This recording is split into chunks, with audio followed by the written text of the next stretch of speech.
le soliloque de Tropman. Enfin débarrassé du père et du grand-fils, vœu triomphant, je l'ai donc, en certains repères, tué la mère et les enfants.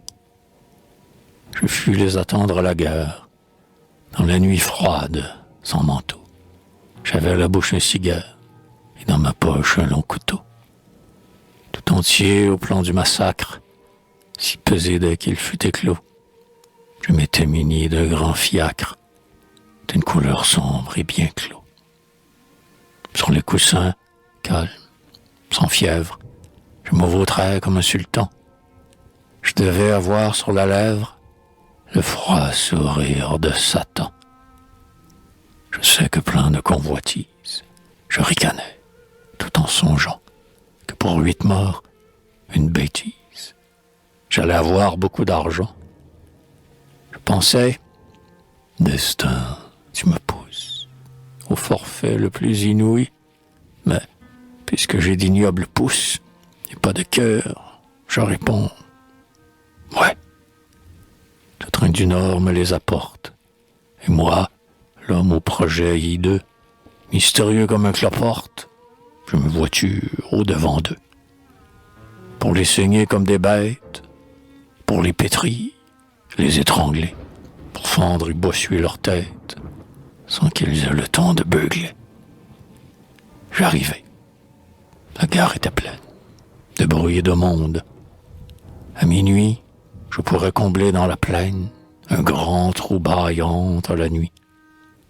Je lorgnais les filles charnues, froidement, comme un gentleman, lorsque soudain des voix connues s'écriaient « Voilà Tropman !» Et tous, la mer et la marmaille, me couvrirent de baisers gras. C'était fait. Ma dernière maille se nouait enfin dans leurs bras.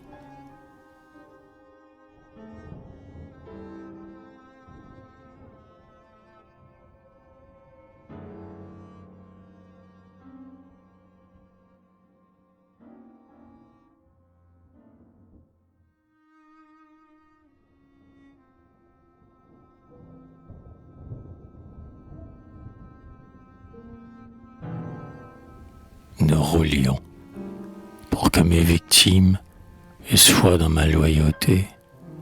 J'abritais mes pensées intimes derrière ma loquacité. Les tout petits dormaient candides sur mes genoux, dur matelas. Je frôlais de mes doigts sordides le manche de mon coutelas. Percé par de féeriques songes, il dormait, et moi, le damné, je rassurais par des mensonges la femme de l'empoisonné.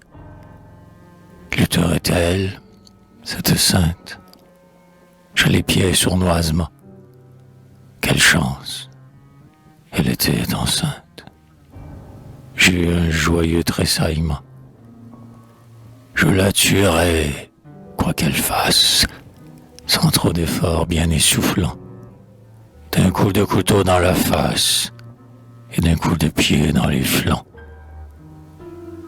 Puis, mes rêves gaiement féroces m'emportaient sur les paquebots, et le cocher fouettait ses rosses qui trottinaient à plein sabot.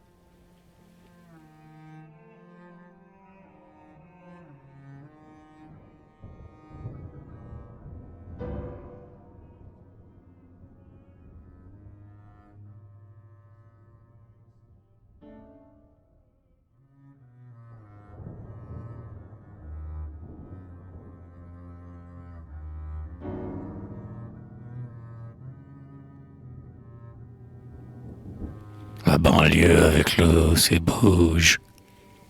Vers Paris tout au long brillaient des milliers de petits points rouges, et parfois les chiens aboyaient.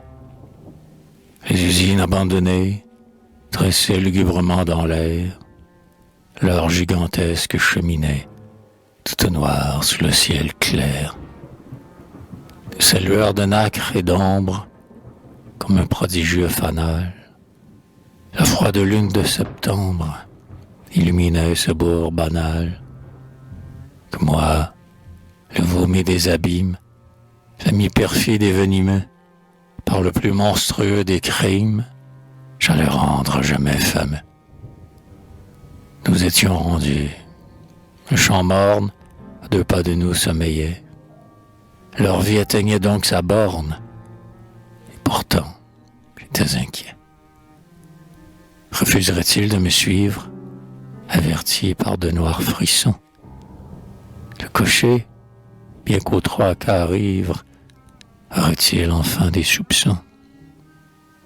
Mais non, j'avais l'air doux, en somme, et sans terreur, sans cauchemar, grillant d'embrasser son cher homme, la mère descendit du char. Pris par la main, d'un geste tendre, sa fillette et son plus petit dit aux autres de nous attendre, les embrassa, puis l'on partit.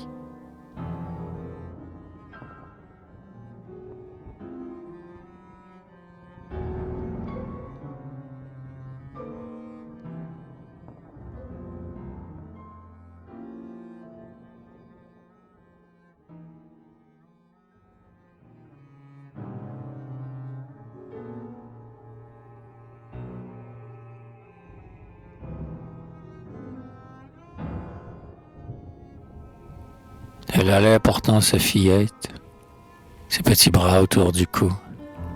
Elle n'était pas inquiète, lorsque je bondis tout à coup.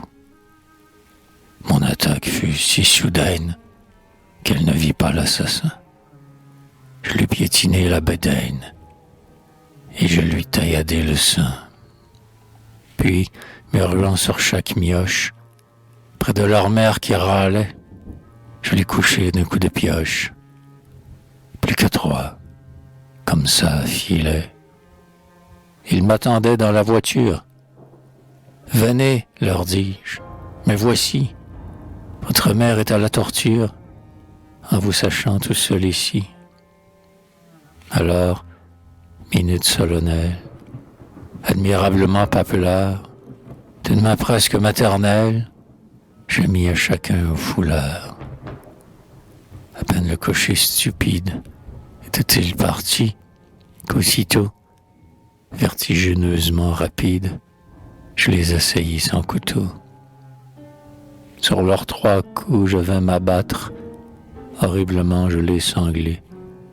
Ils se tordirent comme 4, mais en vain, je les étranglai. Alors, du poitrail de la vieille, j'arrachai mon eustache, et fou, pris d'une rage sans pareille, je les frappais sans savoir où. Je frappais comme un boucher ivre, à tour de bras, éclaboussant.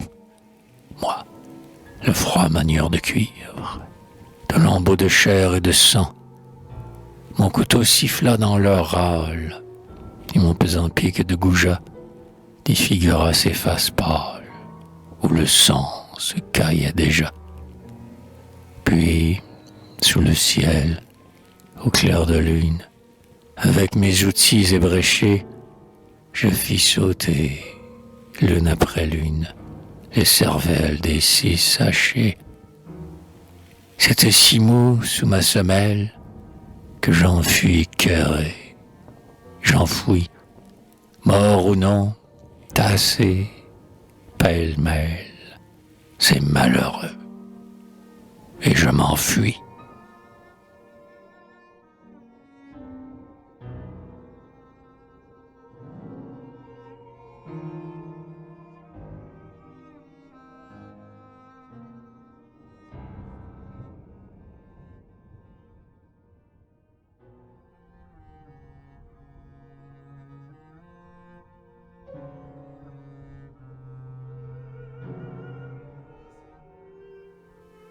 Enfin, je les tenais, les sommes, tous les 8, morts.